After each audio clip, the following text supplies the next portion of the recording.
C'est un plaisir de vous retrouver dans ce 15 minutes de grâce et de vérité, le programme du Seigneur avec le pasteur Philippe Debert. Nous allons célébrer le Seigneur avant de pouvoir entendre la parole de Dieu. Alléluia! Allons se réjouir ensemble.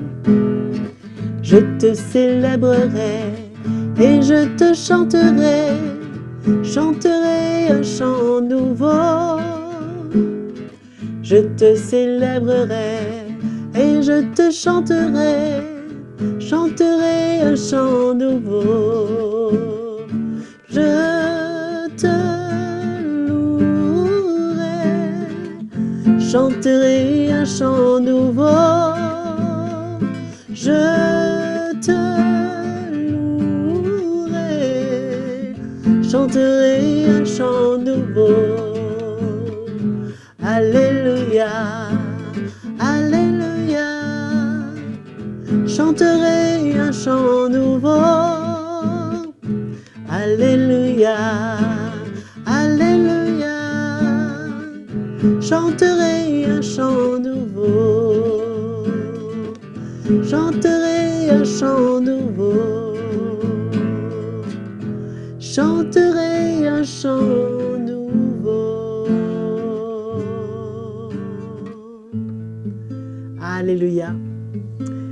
Merci Seigneur pour ce moment spécial alors que nous entendons de ta part. Sans plus tarder, écoutons le pasteur Philippe Debert. Bonjour mes frères et sœurs, c'est une grande joie de se retrouver ce matin pour une nouvelle session de 15 minutes de grâce et de vérité. Et nous remercions de tout cœur notre sœur Joëlle pour ce merveilleux chant. Ce matin, nous parlons de, toujours dans la série Terminer la course, de rester ferme. Très important pour nous de rester ferme sur cette course. D'être déterminé bien sûr, mais aussi de rester et de demeurer ferme. Parce que nous savons qu'il y a tellement de choses qui peuvent venir nous écarter de ce chemin. Tellement de choses qui peuvent venir, qui viennent de nous, qui viennent de l'extérieur, qui viennent des situations de la vie, du monde, qui peuvent nous affecter dans notre course. Dans Éphésiens chapitre 4, vous connaissez ces versets, à partir du verset 11, il nous parle comment Dieu nous a donné des dons. Il a donné des dons à l'Église. Les 5 ministères. Les ministères d'apôtres, de prophètes, d'évangélistes, de pasteurs et d'enseignants, de docteurs. Comment ces 5 ministères sont là au milieu de l'Église et pourquoi ils sont indispensables au milieu de l'Église comme dons pour nous permettre, nous, l'Église, le peuple de Dieu, et de nous affermir. D'ailleurs, ces ministères ont été donnés au verset 12 du chapitre 4 d'Éphésiens pour le perfectionnement des saints. Les saints, c'est nous, qui sommes nés de nouveau, qui sommes des enfants de Dieu, en vue de l'œuvre du ministère, de l'édification du corps de Christ. Ça nous montre comment, quand ces 5 ministères sont en opération dans l'Église, ils sont là ensemble et qu'ils sont présents au milieu de l'Église, non pas juste un des ministères, mais que tous ces ministères sont présents. Comment il y a tous les éléments pour que nous, le peuple de Dieu, que tous les frères et sœurs, que l'Église s'établisse, se perfectionne et aussi s'édifie, jusqu'à ce que nous soyons tous parvenus à l'unité de la foi. On voit le but, c'est de plus en plus d'être un dans le Seigneur, un même sentiment, une même âme, une même lumière de l'Évangile. Et de la connaissance du Fils de Dieu, l'état d'homme fait. Ça parle de maturité, encore une fois. Fermeté, maturité, à la mesure de la stature parfaite de Christ. On mesure maintenant comment l'Évangile, quand il est annoncé, proclamé à travers tous ces ministères, comment cela édifie le peuple de Dieu, édifie le chrétien et nous permet, nous tous, d'arriver à la maturité, à la stature parfaite de Christ. Et afin qu'on ne soit plus justement des enfants flottants, emportés à tout vent de doctrine, mais que quand on reçoit l'Évangile, la vérité de sa parole, on est affermi dedans et on sait discerner ce qui n'est pas de la vérité et ce qui est de la vérité. L'Esprit de Dieu en nous permet de discerner de plus en plus ce qui vient de lui, ce qui ne vient pas de lui. Ce qui vient de l'homme ou ce qui vient du Seigneur pour construire à travers ces ministères. Donc, on va passer dans 2 Thessaloniciens chapitre 2 verset 15. L'apôtre Paul dit « Ainsi donc, frères, demeurez fermes. » Il les encourage à rester fermes. Retenez les instructions que vous avez reçues. Vous voyez comment de demeurer ferme est relié avec ce que nous entendons, et comment l'apôtre Paul encourageait les Thessaloniciens, avec ce qu'ils entendaient, de rester fermes avec ce qu'ils avaient reçu. Ils avaient reçu ce qu'ils avaient besoin pour grandir, pour s'affermir dans la foi. Ils avaient reçu la vérité de sa parole. On sait comment l'apôtre Paul transportait tellement de révélations de la parole de Dieu, la vérité de sa parole. Et le Seigneur ramène au milieu de nous la vérité de sa parole à travers tous ces ministères que Dieu nous a donnés. Donc, avec ce que nous entendons, retenons ces instructions, retenons ce que nous entendons, afin que justement cela nous permette de demeurer fermes. Dans Colossiens, l'apôtre Paul le dit au chapitre 1, verset 21, « Vous, qui étiez autrefois étrangers, ennemis par vos pensées, par vos mauvaises œuvres. » Vous vous souvenez de là où vous sortez, où moi je sortais. Je me souviens très bien de ces années. Mais nous étions justement ennemis par nos pensées, par nos mauvaises voies. Il nous a maintenant réconciliés par sa mort dans le corps de sa chair. Par la mort de Jésus, nous avons été réconciliés avec Dieu. Dans un but précis. Quel est le but? Pour nous faire paraître devant lui saints, irrépréhensibles et sans reproche.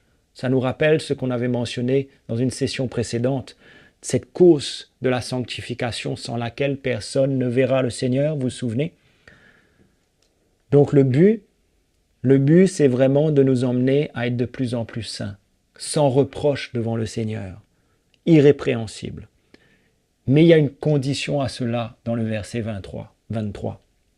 Si du moins vous demeurez fondés et inébranlables dans la foi, sans vous détourner de l'espérance de l'évangile que vous avez entendu. Vous voyez encore une fois comment l'évangile qu'ils avaient entendu, les Colossiens, il y avait tout pour eux pour leur permettre de rester fermes, de demeurer fermes, inébranlables dans la foi, de ne pas s'éloigner de la foi, de ne pas s'éloigner de ce chemin étroit, comme Jésus nous a dit que ce chemin étroit, il n'est pas facile, et qu'il n'y a pas beaucoup qui veulent le prendre.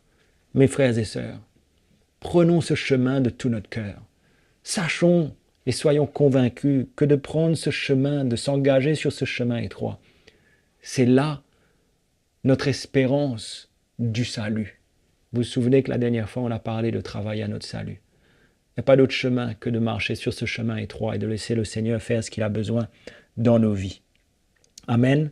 Donc, verset 23, cet évangile qu'on a entendu, nous aussi, qui a été prêché à toute créature sous le ciel et dont moi, Paul, j'ai été fait ministre. Il dit toujours aux Colossiens dans le chapitre 2, verset 6, « Comme vous avez reçu le Seigneur Jésus, marchez en lui. » Étant enraciné et fondé en lui et affermi par la foi, d'après les instructions qui vous ont été données, et abondez en actions de grâce. Prenez garde que personne ne fasse de vous sa proie par la philosophie, par une vaine tromperie s'appuyant sur la tradition des hommes, sur les rudiments du monde et non sur Christ. Voyez comment, encore une fois, l'apôtre Paul s'inquiétait, dans un sens, pour les Colossiens. Il leur disait, marchez en lui. En d'autres mots, demeurez en lui, demeurez dans le Seigneur. Enracinés, fondés, affermis par la foi, encore une fois, d'après les instructions qui vous ont été données. L'évangile leur a été prêché. Le message leur a été prêché. Un message qui les appelait à se renier eux-mêmes, à perdre leur vie pour celle de Christ, à accepter cette œuvre que Dieu voulait faire dans leur vie et avait besoin de faire dans leur vie.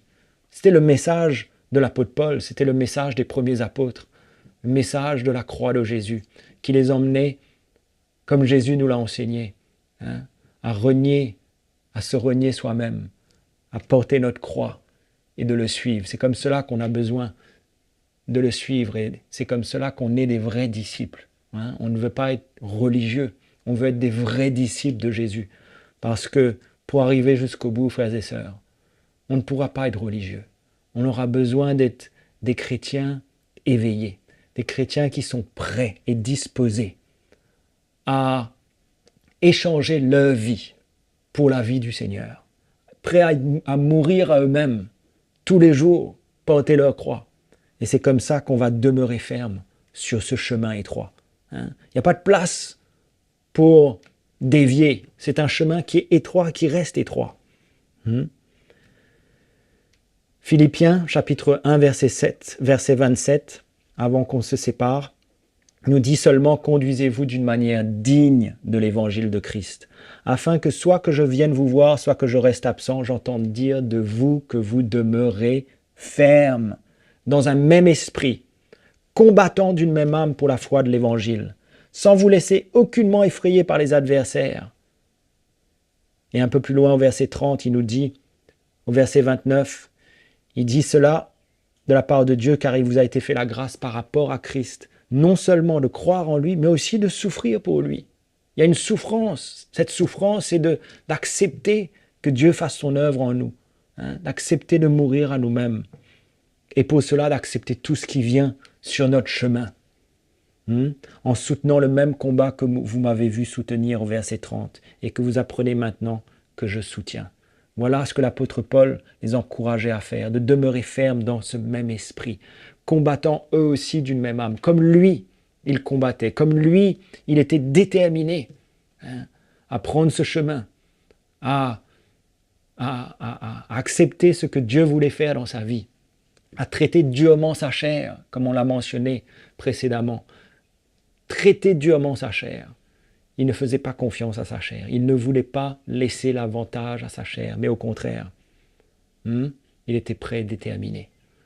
Nous aussi, frères et sœurs, nous avons besoin de rester fermes et déterminés sur ce chemin étroit, déterminés jusqu'au bout. Demeurons fermes, frères et sœurs.